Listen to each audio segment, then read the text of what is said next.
Thomas, and he was like, hold up, let me just throw these dump-offs to Kamara because I know they're going to be open, and then let's get it rolling.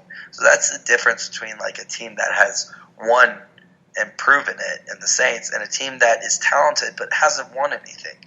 I think they're going to be fine. I think they're going to win the division. They just need to figure out, okay, how do we win these games? What do we do? When we are reeling, what do we go to? I don't think they know that yet. I don't think they can win the division with this offensive line, especially with that running game they have right now. They traded the running backs away just to go with. They need Tyreek Hill in the worst way right now. Baker needs that quick quick route, that quick option right there. He needs that quick play because the offensive line is not going to be able to. That'll help the offensive line tremendously if they give it quickly to Odell, or do they get off slants out of anyone? They need a Duke Johnson. They need a Duke Johnson really badly. They don't have that guy right now. They need a player like that. The offensive line's terrible. Baker needs to learn to make better pre-snap plays. He's going to have to make those quick reads if they're going to be successful. Let's talk. I want to talk about the Titans because they played a great game. They played a great game. We're not going to take anything away from the Titans, and I know you want to talk about the Titans. Secondary was great. They forced a lot of those sacks. They were amazing. Yeah. Kevin Byard, he proved why he's one of the highest paid. Is he the highest paid safety in the league? He's the highest paid safety. Also, why he's not just a fan at Deion Sanders. Oh, not just. I remember that. Yeah, you're right. You're right. I thought Jayon Brown was really good. Malcolm Butler had a few big plays. Yeah. They were good. They were phenomenal. They forced turnovers. They did everything they had to do. They made it easy for Mariota. Derrick Henry was really good. I thought we were going to see more Dion Lewis. Derrick Henry was catching the ball and making plays. Well, he only had one catch, but it was a touchdown. One catch was a very significant catch. I thought this was a very everyone played inside themselves.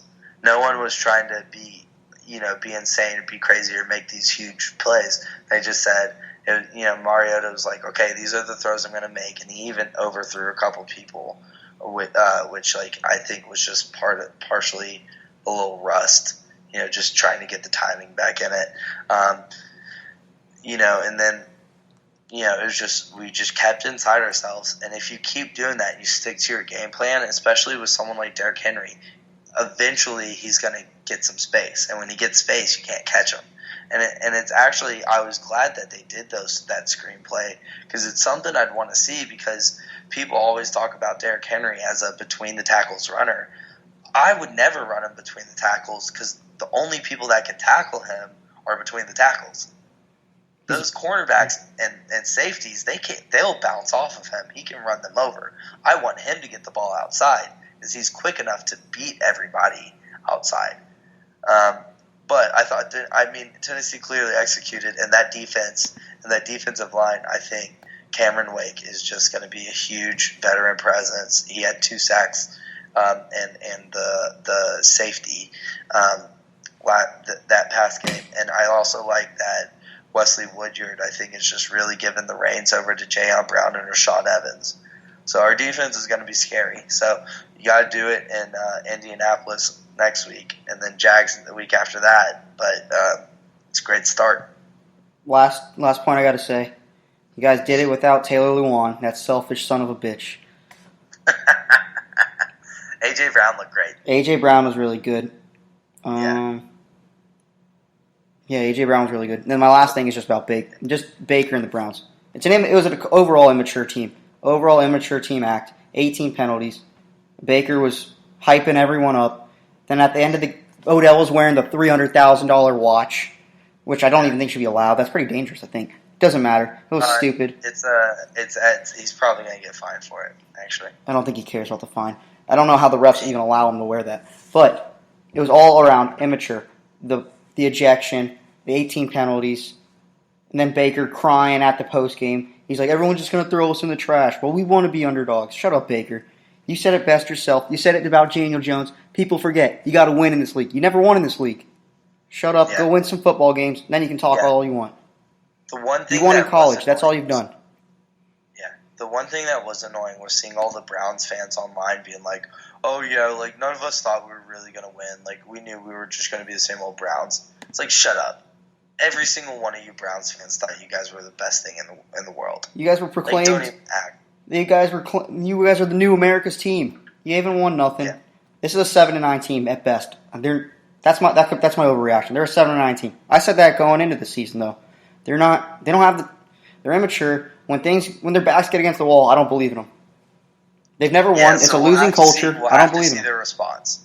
I believed in the defense. How they come out next week? I believed in the defense, and the defense wasn't even that good. If they can't, well, this has been the tale of the Browns this whole time. They have all this talent. They've always had talent. Not this much, but they've always had talent. They just can't put it together. We thought Baker was going to change that. They finally were putting it together last year. If he can step up, become a leader. If not, I mean, this can go downhill very quick. And I would not be surprised Odell maybe wanting a trade. Yeah, Odell's going to want something. Something's going to happen with Odell. I can't see Odell lasting in Cleveland very long, especially if they start losing. He's a big time name. He wants to be in the spotlight. He thought he could do that with Baker and this team. We'll see. Someone's going to have to step up. Baker's going to have to be the leader that he wants. He is. Truly. It still could truly work out, and they'd be just fine. I wouldn't be surprised by it. I'm just saying, if they can't get the ships, righted quick, I mean, this could go off the rails quick. That was a nautical and train metaphor mixed into one, so you're welcome. You saw Delaney Walker's quote at the end of the game? Yep. They are who they thought they were. You can go ahead and crown them. Still got to play football. All right, next game. This one actually probably hurt me the most. After the Falcons, this one hurt me the most. Actually, it did hurt me the most because it cost me the most money. The New York Jets. You did say that Jets win the AFC East, right? Yeah, I don't know about after watching the Patriots. I don't think they can do it. I still think they can be in the playoffs. They should have won this game. I don't know. They forced 4 turnovers. I think it's going to be very tough. The offense isn't going to be this bad again. You need 9 or 10 wins to make the playoffs in the AFC. They're going to get 9 wins. They're going to beat Miami twice. They're going to beat Buffalo again. They're going to split with New England. Buffalo. They're going to split with Buffalo, and then they're going to find 9 wins. Buffalo knows who they are. They should have won this game. Buffalo knows what the team is. Let me talk about the Jets because they should have won this game. Yeah. Yeah, go for it. They shouldn't have hired Adam Gase in the first place. Well, I'm going to get that out in the open. Adam Gase is a terrible football coach. He's terrible. Never should have done it. The Jets, they forced 4 turnovers.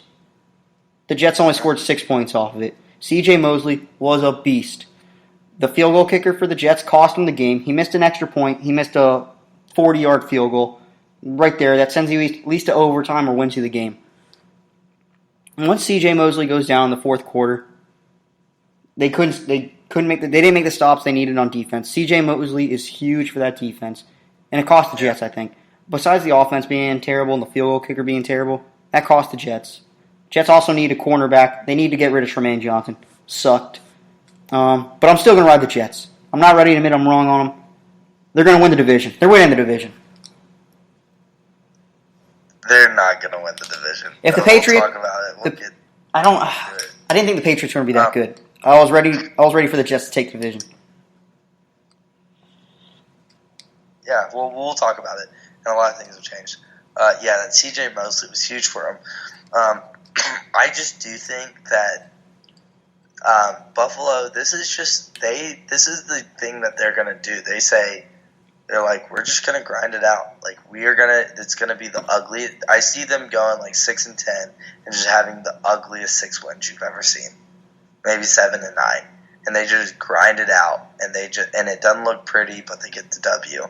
That's what it is. And I also think that Jared Allen looked bad to start the game.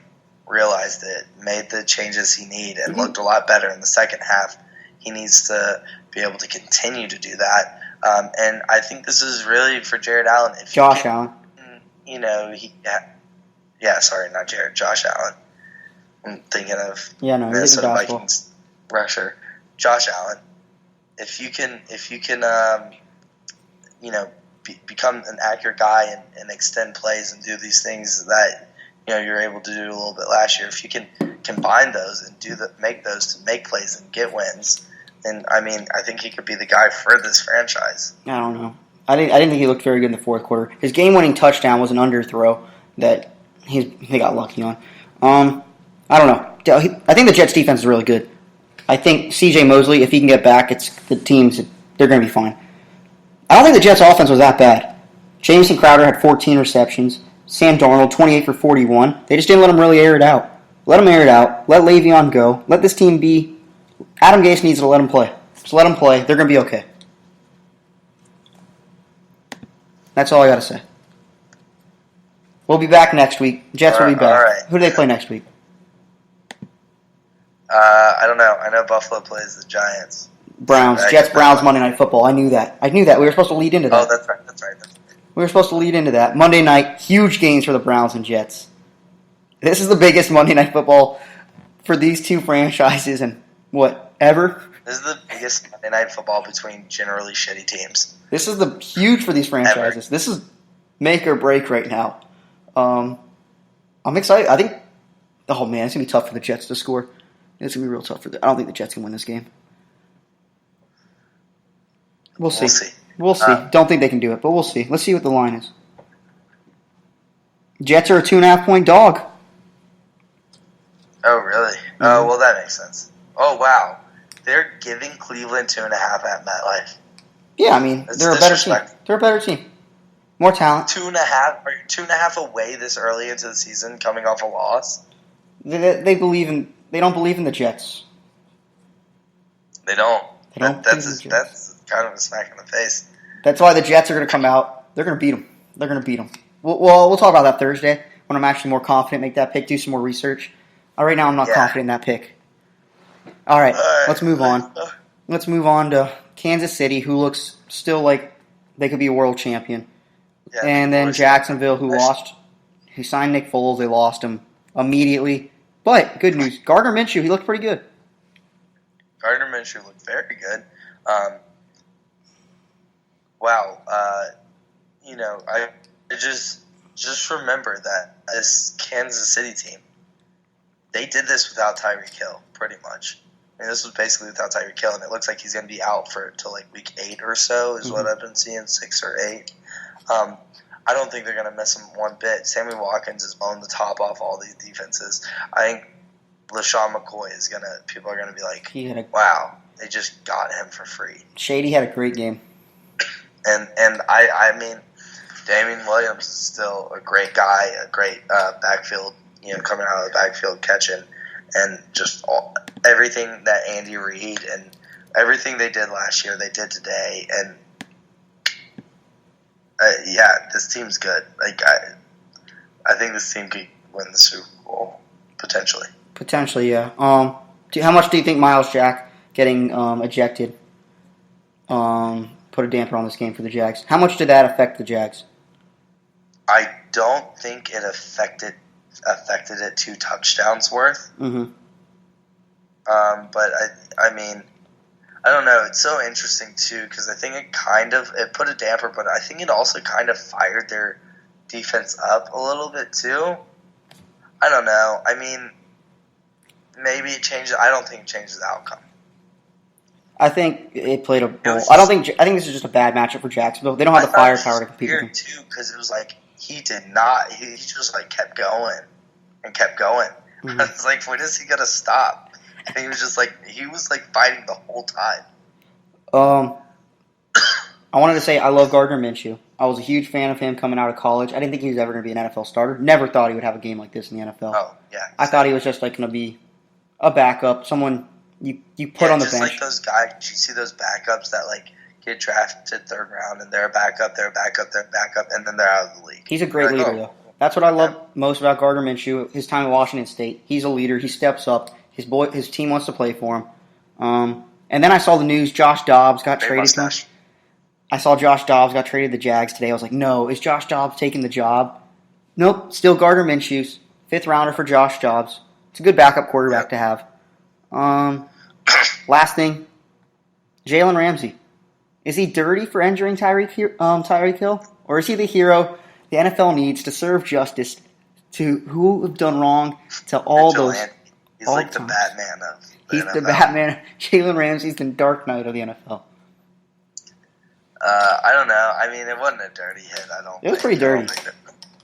What? It was. Well, the hit itself wasn't dirty, but after that, he was jawing at him. He was he was going at him. It was pretty dirty.